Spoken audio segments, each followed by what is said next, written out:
see it, someone's out to make a scene. So it's our job to observe the rules of the scene. Number 1, the body count is always bigger. 2, death scenes are always much more elaborate.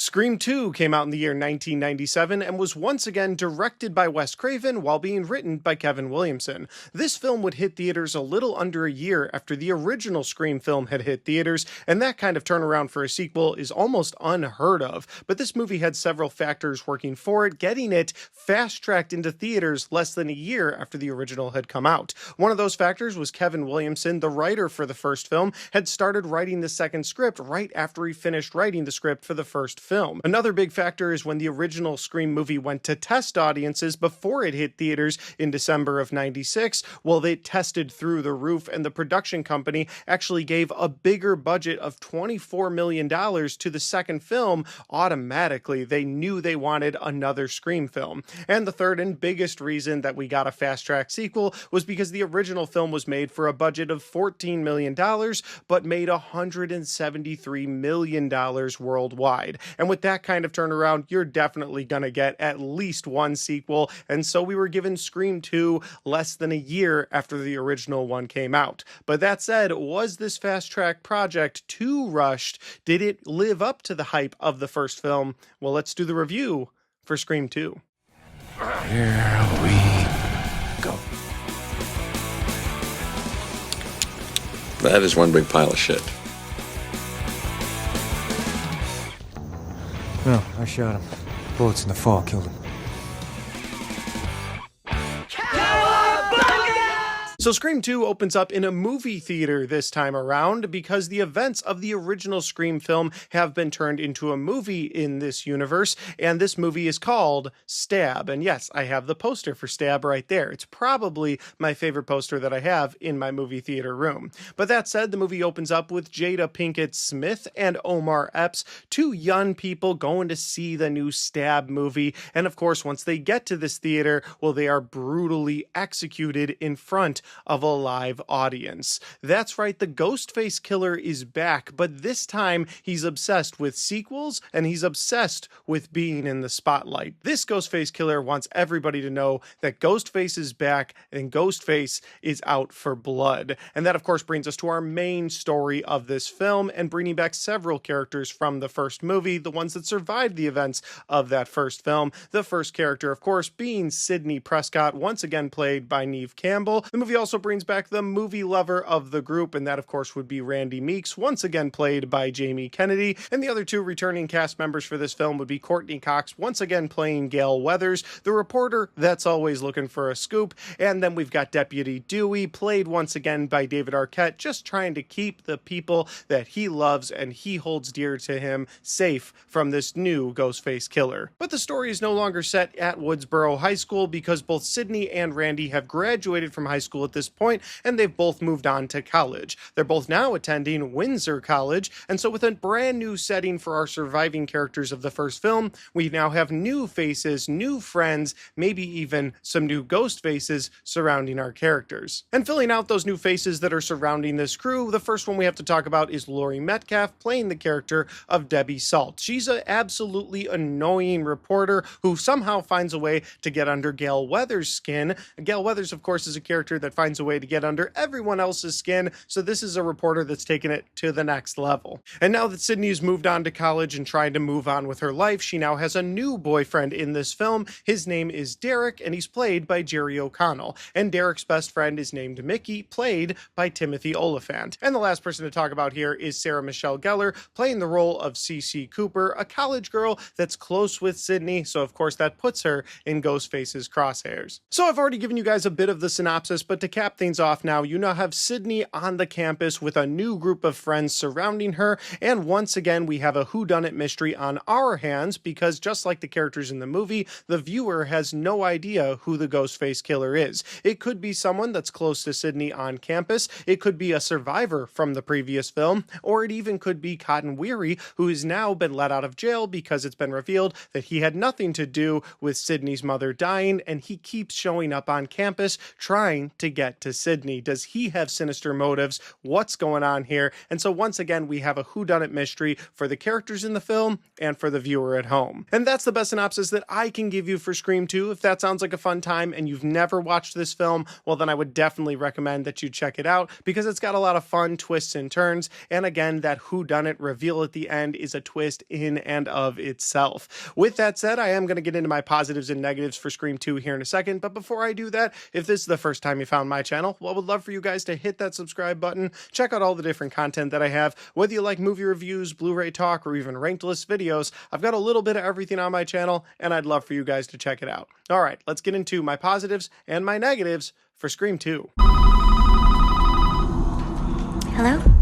Hello, Sydney. Remember me?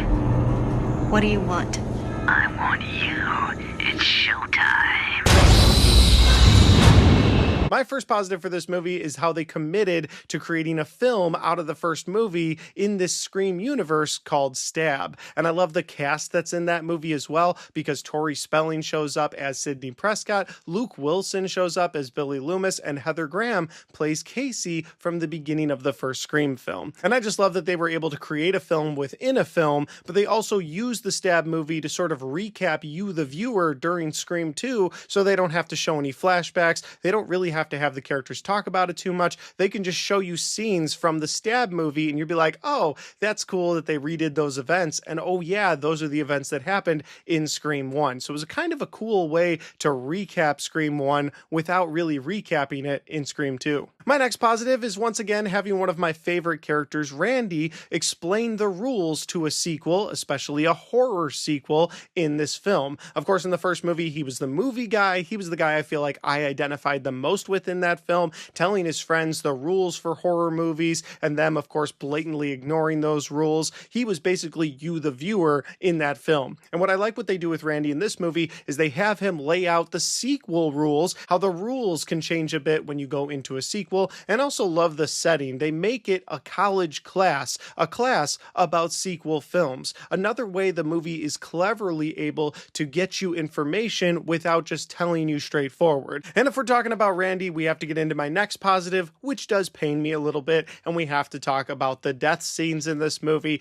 the kills in this movie. The blood is bigger and bolder in this film, and it's also meaner. It feels angrier. There is a Ghostface killer that's looking to do a sequel. There's a Ghostface killer that's really just mirroring this with sequel films. However, there are other things at play here where there's anger behind those stabs to the face. And when you see, in my opinion, one of the greatest death scenes in the entire franchise, and that's Randy getting pulled into a van.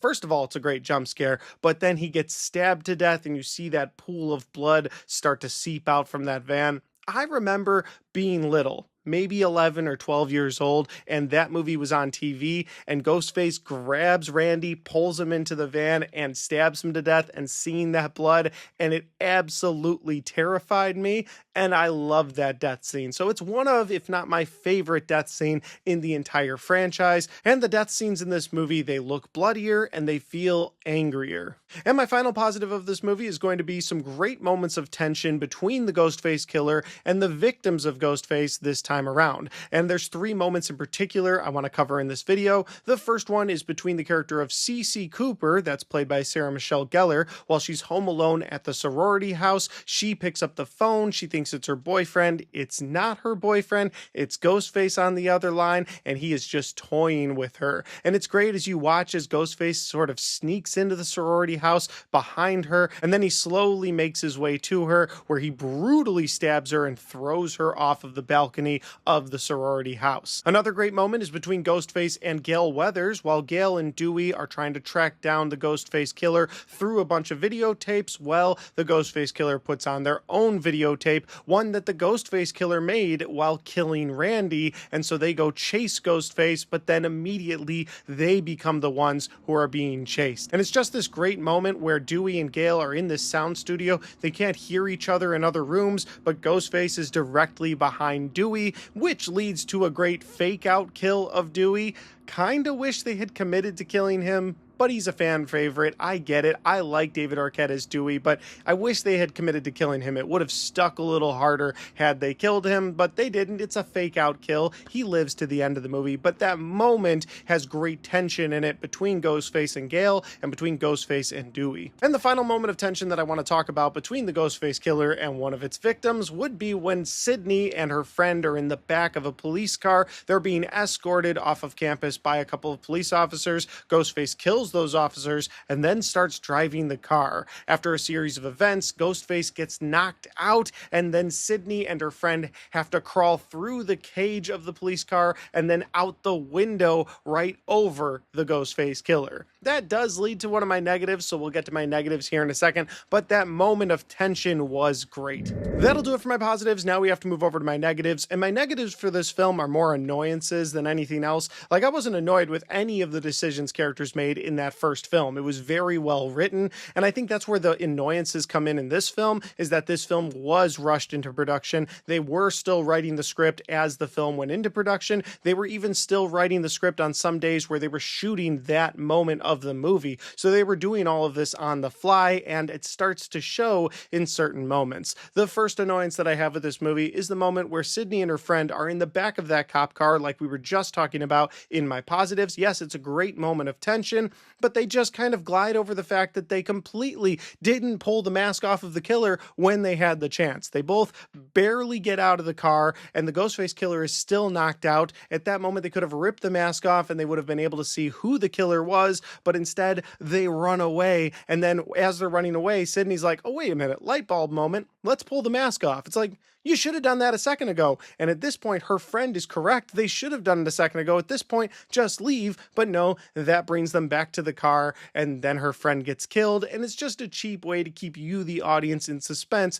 about who the Ghostface killer is a little bit longer. Another annoyance I have is that cringy "I think I love you" song from Derek to Sydney when Sydney is not sure if she wants to stay boyfriend-girlfriend with Derek because, hey, the last boyfriend that she had turned out to be the Ghostface killer, and even if he's not the Ghostface killer, people around her tend to die. She cares about Derek, so either he's a Ghostface killer or she just doesn't want to get him killed by a Ghostface killer, and so she decides to part ways with him. Actually a smart character decision for her, but then he goes into this cringy dance scene where he's singing "I Think I Love You," and I know they play it for a little bit of comedy because these Scream movies always have a little bit of dark comedy mixed into them, but this is something that completely fell flat for me, and it was just another thing that annoyed me. Moving on to my next annoyance is something I guess I have to put a bit of an asterisk on because I would have said I could never believe a movie theater crowd would act the way that they act at the beginning of Scream 2, but then the year 2025 happened, the movie Minecraft hit theaters, and I saw crowds act absolutely insane when somebody said the word chicken jockey. I mean, people were shooting off fireworks, people were holding up chickens, so I suppose it's true. Audiences can act that crazy, but again, it's way too over the top in that opening scene where Jada Pinkett and Omar Epps both get killed. You've got Omar Epps getting killed in the bathroom, which is actually a scene I like. I like when he gets murdered there because it's sort of out of the way, but the Ghostface killer is able to strike. Then the killer puts on his jacket and comes into the theater with her. I liked all of that, but the insane crowd running around with Ghostface masks, pretending to stab each other just so they could show the Ghostface killer could kill in plain sight, that didn't work for me. Again, it annoyed me, but I do have to put an asterisk on it because apparently there are idiots that go to theaters in mass, and those are the kind of crowds that actually have happened in real life. I mean, I don't think anybody died in the Minecraft movie, but people were shooting fireworks off in a theater, so I suppose anything was possible. And that leads me to my final negative and annoyance for Scream 2, but it's also about the Ghostface killer reveals. Not necessarily the reveals, but just an element of the reveals that has always annoyed me. So you've been warned, spoilers ahead, I'm about to get into who the killers are. So with that said, you have Timothy Oliphant's character, who turns out to be one of the Ghostface killers. In fact, he's the one that wants to make a sequel out of the events of the first movie, and he's the one that also wants to get caught. He wants to take it to trial, and he wants to prove that he can kill all these people and get away with murder. He's a sick, twisted individual, and I like his motivation. It plays into the meta commentary of sequels. I enjoyed what they were doing with him. And then you get to the second Ghostface killer, and it's revealed to be Mrs. Loomis. Yeah, we thought Debbie Salt was just this annoying reporter, but actually it was Billy Loomis's mother coming for vengeance. And that explains why some of the kills, including the Randy kill, are so brutal and angry and violent, and I really love that twist. I love that she is stalking Sydney so that she can kill her herself. She can finish the work that her son did because she killed her baby boy. Again, both of the Ghostface reveals are great. They have nothing to do with my negative or my annoyance,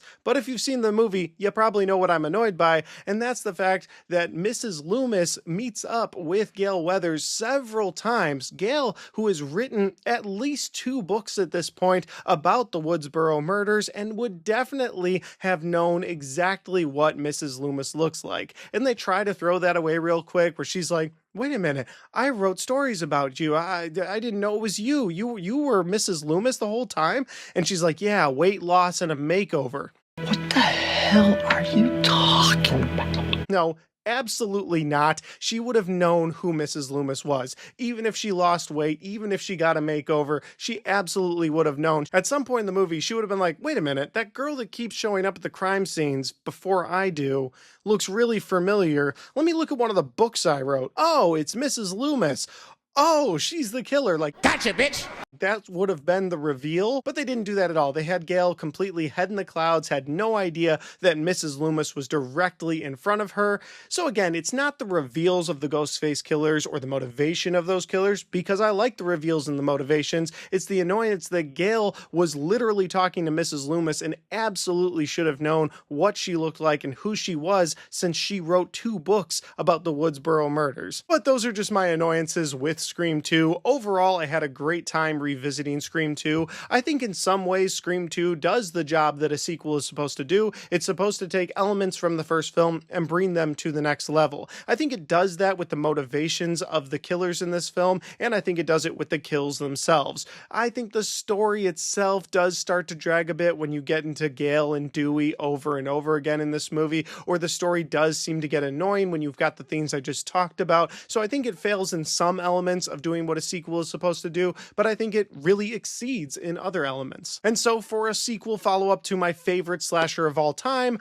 I think it does a solid job. But guys, those are just my opinions, because that's my review for Scream 2. Have you guys had a chance to see this film? If you have, let me know in that comment section down below. Let me know your thoughts, your opinions, where we agree, where we disagree. And finally, guys, if you like this video, don't forget to hit that like button, because it helps the video, it helps the channel, and it helps me right here. Thanks for watching, and I'll see you next time.